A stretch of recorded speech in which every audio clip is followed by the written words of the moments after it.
One of the things that a lot of botany students are told to do or made to do is to look at a plant and draw it. And there's actually a reason for that. Okay, so we spend our lives, even when we're out in the woods and stuff, just going from point A to point B.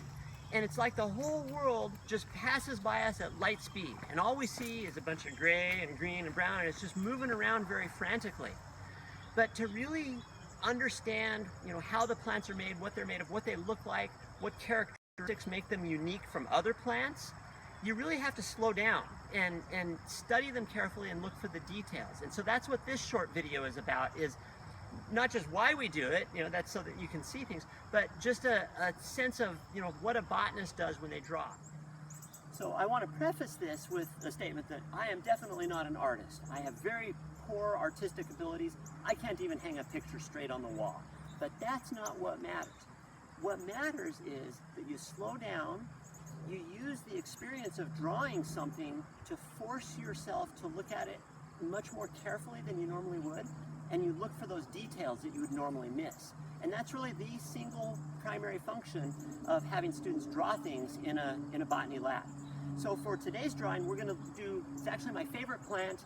This is a spiderwort, Tradescantia, in the family Cumulinaceae. And this is just growing at my house right next to my garage here.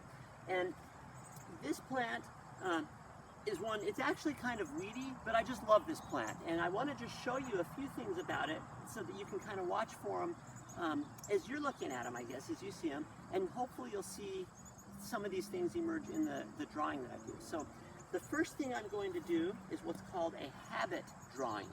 And when I do a habit drawing, I'm drawing the whole plant, sort of the whole structure or a chunk of it, as opposed to zeroing in on something.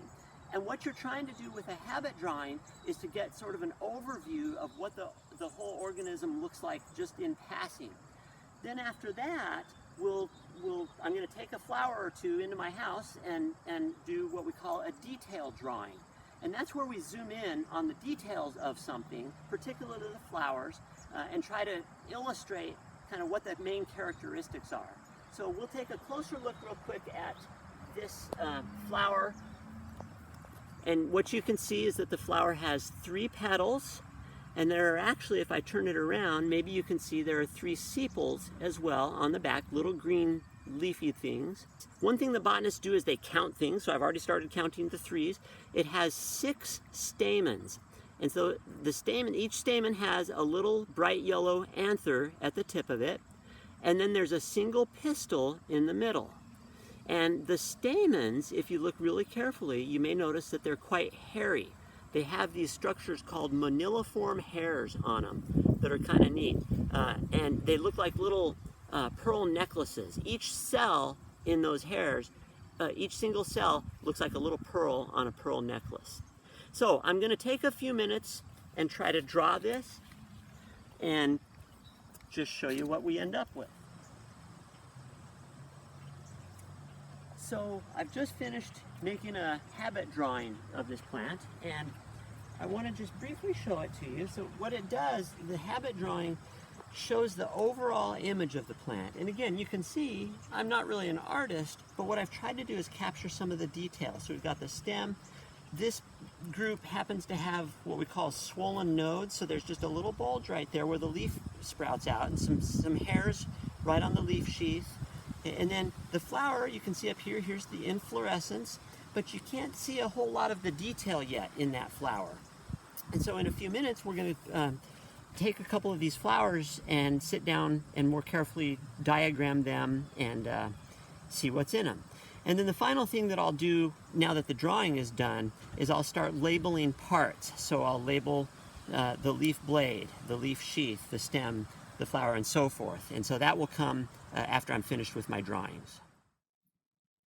I've brought a couple of flowers inside, and I've set up a little dissecting station here. So what I'm going to do now is what I mentioned earlier. I'm going to prepare a detailed drawing. And that's where I'm going to draw the flower in much finer structure. And it turns out the flower is really the most important part of a plant as far as being able to identify it, classify it, things. Most of the really useful characteristics seem to be located within the flower. So I've got one here. I've got a knife just to use kind of to hold things. I've got a razor blade, and then a pair of forceps or tweezers. You don't even have to have these. Regular tweezers would be fine, or even just your fingers if you're agile enough. And then at work, I would usually have a dissecting scope, but with the pandemic, we don't get to go into work very often. So instead, I'll just use my hand lens here, my field lens. So I'm going to start by trying to draw the 3 petals, and I'll try to draw the sepals that I can just see behind them here. And then I'm going to, again, zero in, and I'll be looking through my hand lens at times to try to see the detail in these stamens and see the hairs, and then try to see the pistil going through there. And when you draw these, there's sort of a balance between drawing it exactly as you see it versus trying to highlight the individual characteristics. Sometimes you have to take some artistic license, I guess, so that you can clarify things that you see. Because I can look around at it and change the focus of my hand lens and see different things, but I don't see them all at once. But in the drawing, I'll want to show them all at once. So that's really what I'm going to do then, is I'm going to start by just doing the drawing. I'll start sketching out the petals. I'm going to turn this over just so I can get it the angle that I like it. And I'll start drawing it out here.